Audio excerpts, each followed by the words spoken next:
चलिए बच्चों आगे बढ़े। कल हमने क्या पढ़ा था? एटॉमिक साइज और आयनिक साइज के बारे में पढ़ा था और आयनाइजेशन पोटेंशियल के बारे में। आज हम पढ़ेंगे इनके नेचर के बारे में। किसका नेचर? अल्कली मेटल्स और अल्कलाइन अर्थ मेटल्स के बारे में। ठीक है, तो ये पैरामैग्नेटिक नेचर के होते हैं और ये कैसे नेचर के होते हैं?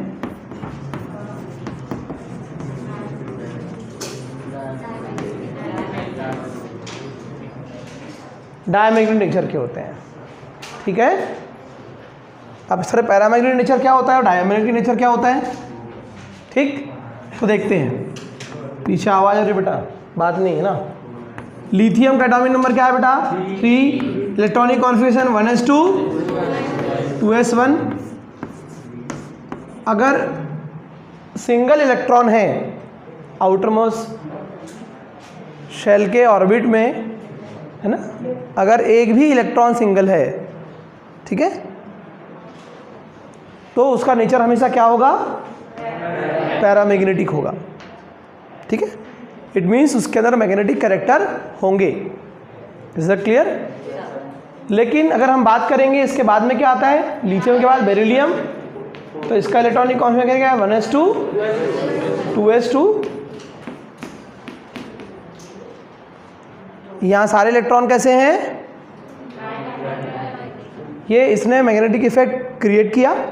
ये कैसा घूमेगा? क्लॉकवाइज। और ये वाला इलेक्ट्रॉन कैसा होगा? Anti clockwise.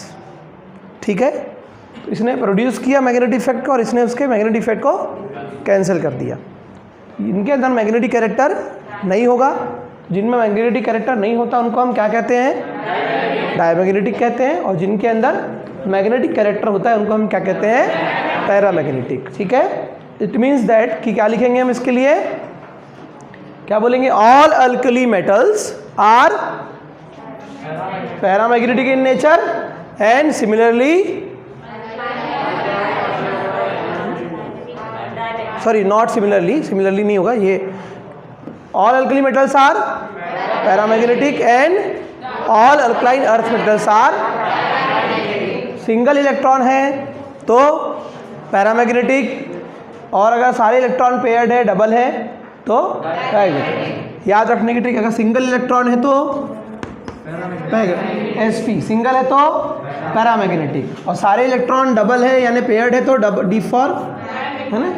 सारे अगर डबल है तो पेयर्ड है तो कैसे नेचर के होंगे? ये याद रखने के लिए आप थोड़ा सा इसको, है ना, कर सकते हो कि sp सिंगल है इलेक्ट्रॉन तो पैरामैग्नेटिक, और सारे इलेक्ट्रॉन पेयर्ड है, डबल है, इसका मतलब डायमैग्नेटिक। इतनी बात क्लियर हो गई सभी को? तो नेचर समझ में आ गया। ये न्यूट्रल कंडीशन में है। किस कंडीशन में? न्यूट्रल कंडीशन में। अब ये क्या बनाते हैं? आयंस भी बनाते हैं, है ना। अल्कली मेटल हो या अल्कलाइन अर्थ मेटल हो, दे फॉर्म आयंस। क्यों बनाते हैं आयंस? बताओ। लास्ट में बेटा, सबसे आखिरी में। हाँ, सेकेंड नंबर। हाँ, आप खड़े जाओ। क्यों बनाएंगे आयंस ये? हाँ, आप ही क्यों बनाएंगे आयंस?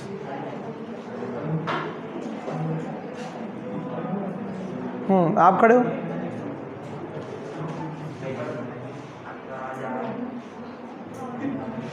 अच्छा, रोज आओ, है ना, आपके ही लिए पढ़ा रहे हैं, आपके ही काम का है। चलिए, कौन बताएगा क्यों बनाते हैं आयंस?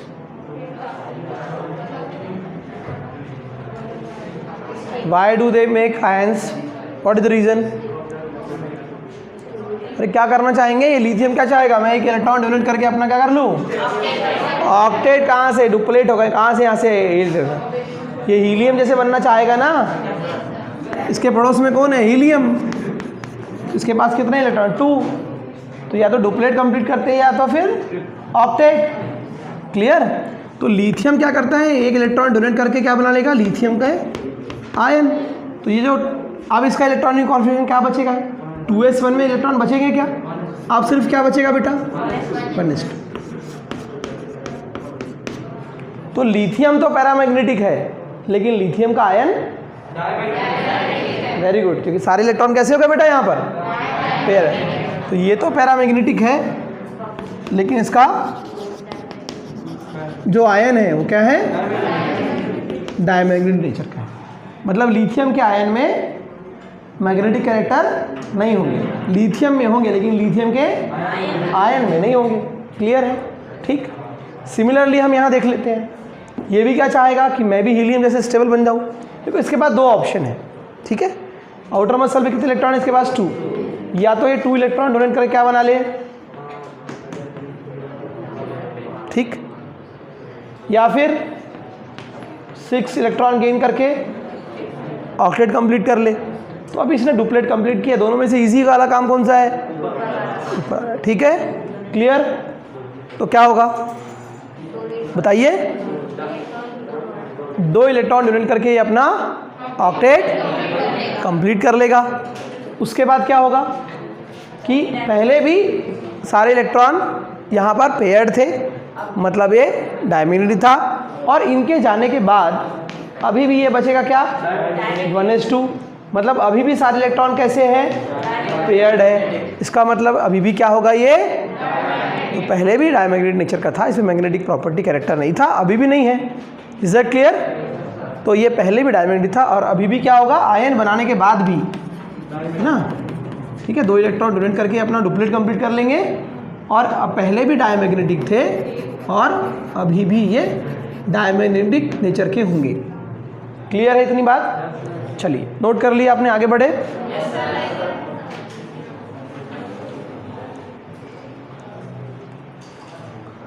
जल्दी से नोट कर लीजिए।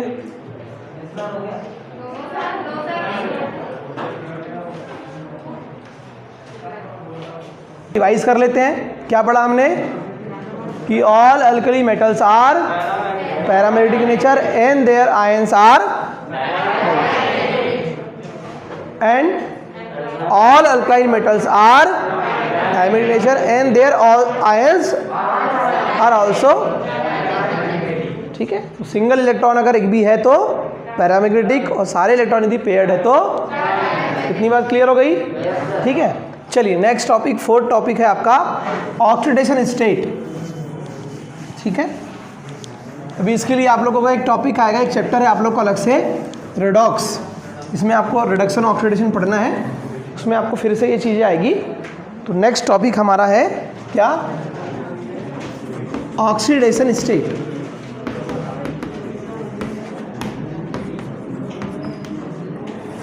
जो भी चीज़ पढ़ेंगे हम दोनों के लिए पढ़ेंगे। एस ब्लॉक एलिमेंट में दोनों आते हैं, फर्स्ट ग्रुप और सेकेंड ग्रुप, तो हम दोनों के लिए इसकी स्टडी करेंगे। फर्स्ट ग्रुप क्या है हमारा, बताइए?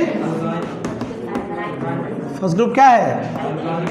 अल्कली मेटल्स है, और सेकेंड ग्रुप क्या है? अल्कलाइन अर्थ मेटल्स, ठीक। इनके आउटर मोस्ट शेल में कितने इलेक्ट्रॉन प्रेजेंट होते हैं? 1। इनके आउटर मोस्ट शेल में कितने इलेक्ट्रॉन प्रेजेंट होते हैं? 2। ये 1 इलेक्ट्रॉन डोनेट करके अपना डुप्लेट या ऑक्टेट कंप्लीट करते हैं, और ये 2 इलेक्ट्रॉन डोनेट करके अपना डुप्लेट या ऑक्टेट कंप्लीट करते हैं। इतनी बात क्लियर हुई?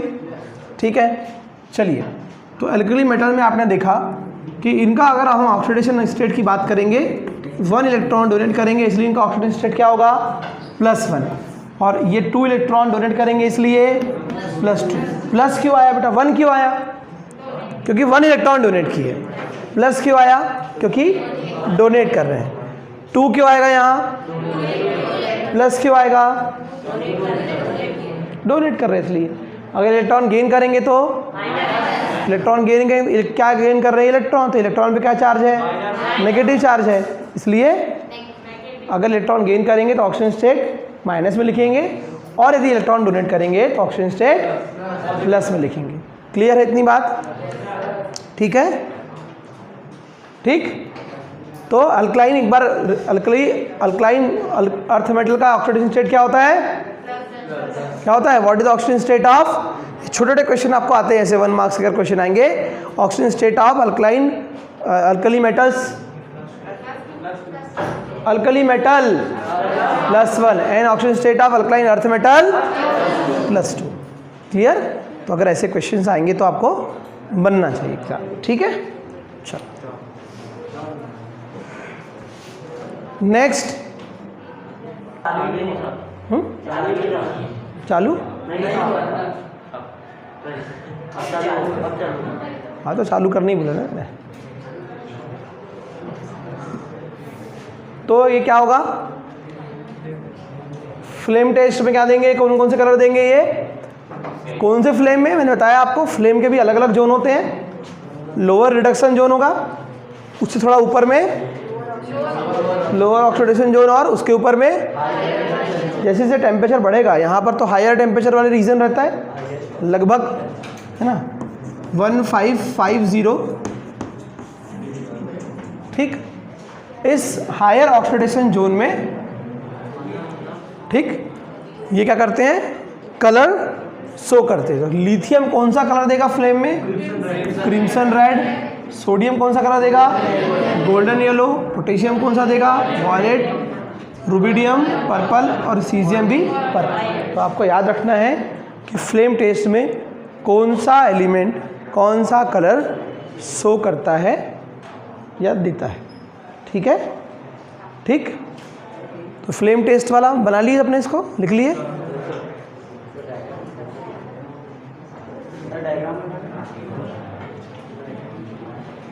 आप के लिए तो बनाया बेटा मैंने।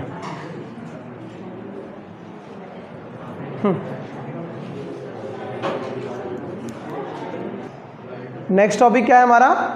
डेंसिटी। डेंसिटी में लिखिए first point, the density of alkali metals is the density of alkali metals is quite low due to their the density of alkali metals is quite low or less due to their large atomic size.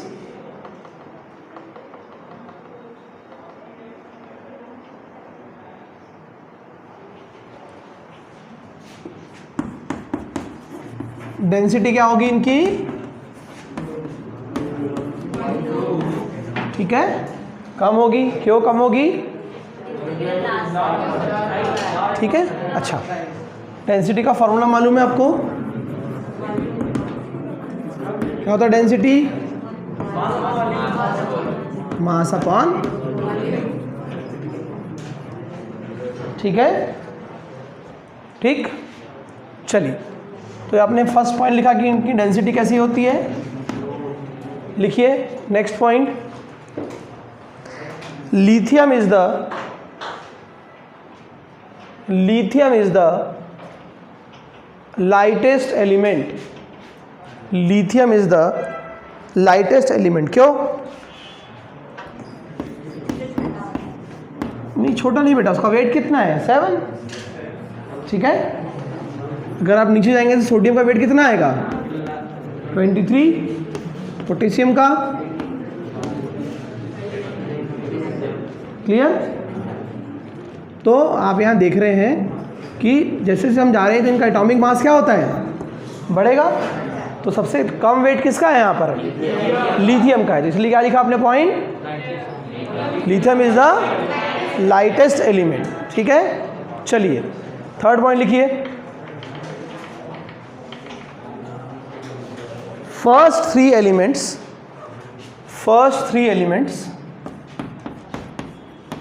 मतलब कौन कौन से? Lithium, sodium that is and potassium are first three elements that is lithium, sodium, potassium are lighter than water, मतलब इनको water में अब देखोगे तो वाटर से भी इनका वेट कम होगा, वाटर के ऊपर ये फ्लोट करेंगे, तैरेंगे, ठीक। चलिए राइट डाउन। नेक्स्ट पॉइंट,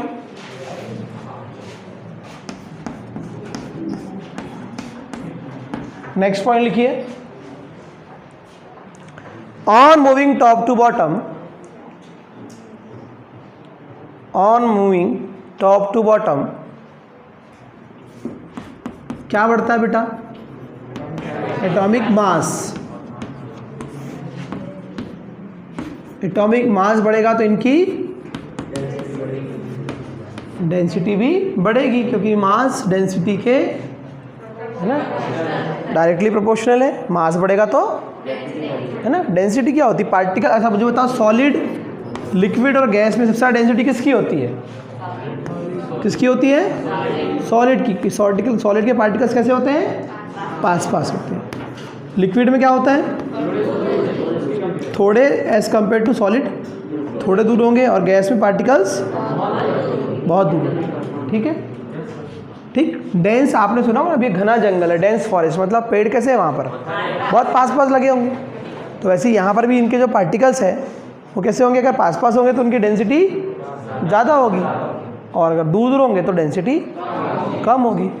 ठीक है, चलिए नेक्स्ट पॉइंट लिखिए, पोटेशियम इज़ हाउ एवर, थोड़ा एक्सेप्शन है यहाँ पर, है ना। Potassium is how ever, potassium is how ever lighter than sodium. Potassium is how ever lighter than sodium, ये एक्सेप्शन है यहाँ पर, ये ध्यान रखेंगे। ठीक है, ठीक। Potassium is however lighter than, तो हमने ये पढ़ा कि एटॉमिक टॉप टू बॉटम आने पे एटॉमिक साइज बढ़ेगा, एटॉमिक मास बढ़ेगा तो डेंसिटी बढ़ेगी। तो यहाँ पर हम देख सकते हैं क्या कि लिथियम से ज़्यादा डेंसिटी किसकी होना चाहिए? इसका मास ज़्यादा है, उससे ज़्यादा किसकी होना चाहिए था? लेकिन ऐसा नहीं होता, यहाँ एक्सेप्शन है, ध्यान रखेंगे। क्लियर है? ठीक। और उससे ज़्यादा डेंसिटी किसकी होगी? पोटेशियम के बाद रुबिडियम, और उससे ज़्यादा डेंसिटी किसकी होगी? सीजियम की होगी। ठीक है, याद रहेगा ये इसको स्पेशली ध्यान रखेंगे बेटा। ठीक है, पोटेशियम की डेंसिटी सोडियम से ज़्यादा होना चाहिए था। ज़्यादा एक्सेप्शन नहीं है एस ब्लॉक एलिमेंट में, ये एक एक्सेप्शन है, तो उसको आपको ध्यान रखना है। ठीक है, क्लियर?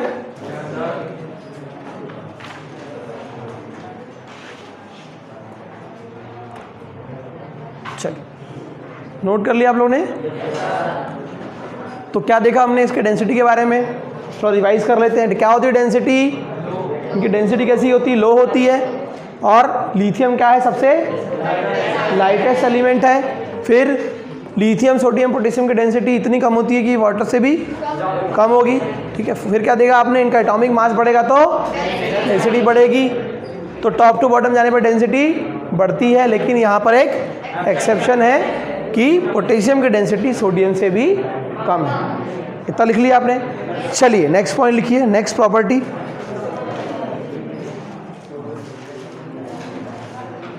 सबने नोट कर ली इसको? चलिए नेक्स्ट प्रॉपर्टी लिखिए, electropositivity and metallic character.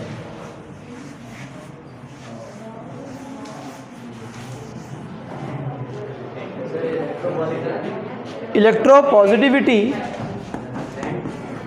And metallic character.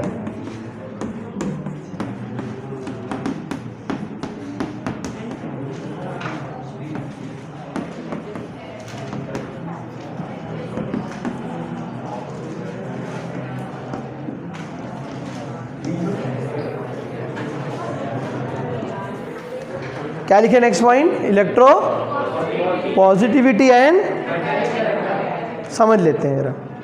ठीक है, चलिए अल्कली मेटल हो या अल्कलाइन अर्थ मेटल हो, दोनों के लिए हम देखते हैं प्रॉपर्टी को।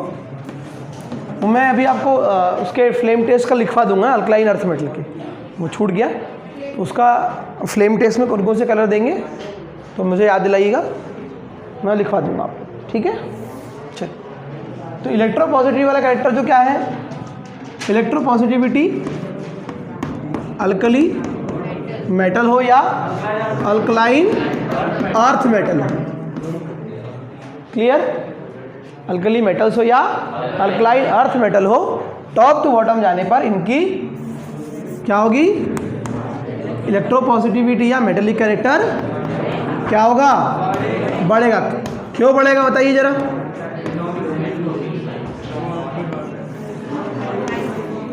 क्यों बढ़ेगा? इलेक्ट्रोपॉजिटिविटी क्या होती है बताओ?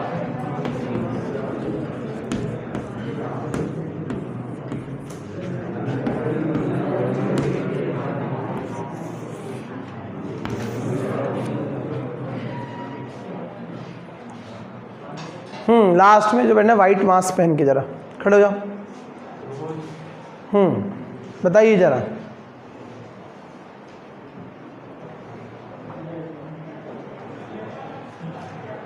क्या होगा? On moving top to bottom इनकी इलेक्ट्रोपॉजिटिविटी या मेटेलिक कैरेक्टर बढ़ेगा तो क्यों बढ़ेगा, और कम होगा तो क्यों कम होगा?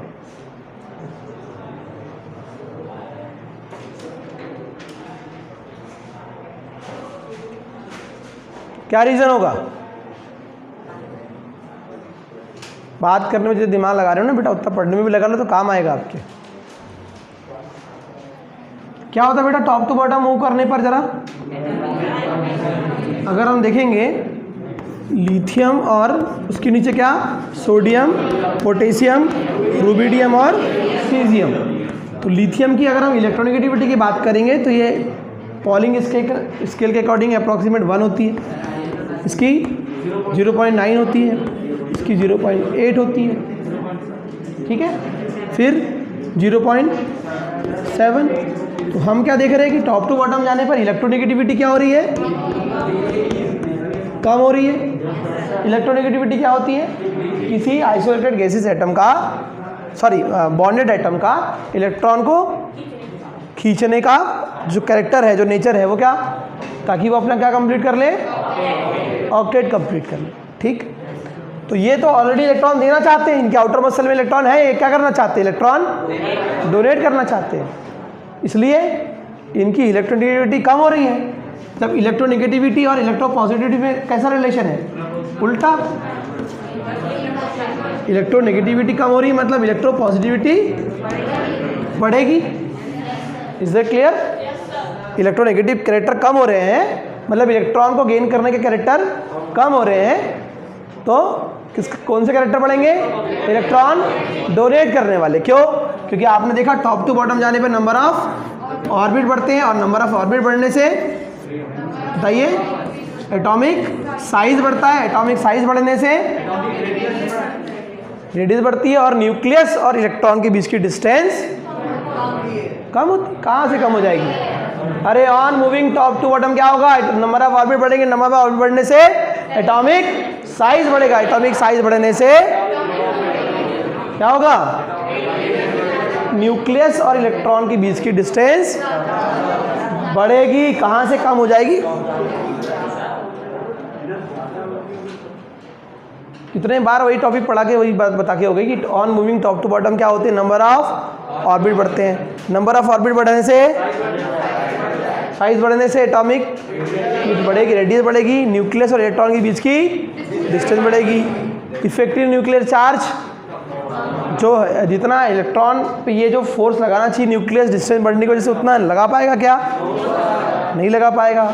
इसलिए क्या होगा, इलेक्ट्रॉन ईजिली निकल जाएगा, और इलेक्ट्रॉन ईजिली निकल जाएगा मतलब इलेक्ट्रॉन डोनेट करने के कैरेक्टर को ही हम क्या कहते हैं, इलेक्ट्रोपॉजिटिव नेचर या कैरेक्टर। तो टॉप टू बॉटम बढ़ने पे क्या होगा, इनका इलेक्ट्रोपॉजिटिव जो नेचर या कैरेक्टर है वो क्या होगा, बढ़ेगा। कम कहाँ से होगा? ये इलेक्ट्रॉन जल्दी देगा, मुझे बताओ ये इलेक्ट्रॉन यहाँ से जल्दी निकलेगा कि ये वाला इलेक्ट्रॉन जल्दी निकलेगा यहाँ से? तो ये इलेक्ट्रॉन जल्दी निकल जाएगा यहाँ से, क्योंकि इसके और इसके बीच की डिस्टेंस ज़्यादा है, तो इनके बीच का अट्रैक्शन कम हो जाएगा, तो इसको इलेक्ट्रॉन निकालने की एनर्जी कम लगेगी। बता चुका हूँ मैं आप लोगों को आईपी वाले इसमें, ठीक है। तो इसका मतलब ये कि on moving top to bottom electronegativity कम होती है, इसका मतलब इलेक्ट्रोपॉजिटिविटी बढ़ती है, और इलेक्ट्रोपॉजिटिव बढ़ती तो क्या होंगे, इनके इलेक्ट्रोपॉजिटिव कैरेक्टर बढ़ेंगे, और जो जितने जल्दी इलेक्ट्रॉन देता है वो उतना अच्छा क्या होता है, मेटल भी होगा, इनमें मेटलिक कैरेक्टर भी होंगे, ये है ना। जो बाकी कैरेक्टर मेटल्स में होते हैं वो पढ़ चुके हैं आप लोग 9-10 में, है ना, कि मेटल्स क्या होती हैं, नॉन मेटल्स क्या होते हैं। पढ़े ना डिफरेंस आपने? ठीक है, तो क्या है, they are electropositive in nature and they are having metallic character. ठीक है, अल्कली मेटल्स हो या अल्कलाइन अर्थ मेटल हो, उनमें सब में क्या होते हैं, क्या होते हैं, इलेक्ट्रो ना, alkaline earth metal and alkali metals are electropositive in nature and they are having metallic character. Is that clear? उन सब में क्या होते हैं, मेटेलिक कैरेक्टर होते हैं, इलेक्ट्रॉन डोनेट करके वो बॉन्ड बनाते हैं, और टॉप टू बॉटम जाने पर इलेक्ट्रोनेगेटिविटी कम होती है। इसका मतलब इलेक्ट्रोपॉजिटिविटी, क्योंकि इलेक्ट्रोनेगेटिविटी आपने पीरियोडिक टेबल वाले चैप्टर में अच्छे से पढ़ा है। ठीक, तो ये कम होगी। ऐसे सिमिलरली किसमें, यहाँ पर भी ऐसे ही होगा, है ना, बेरिलियम, फिर मैग्नीशियम, फिर कैल्शियम। तो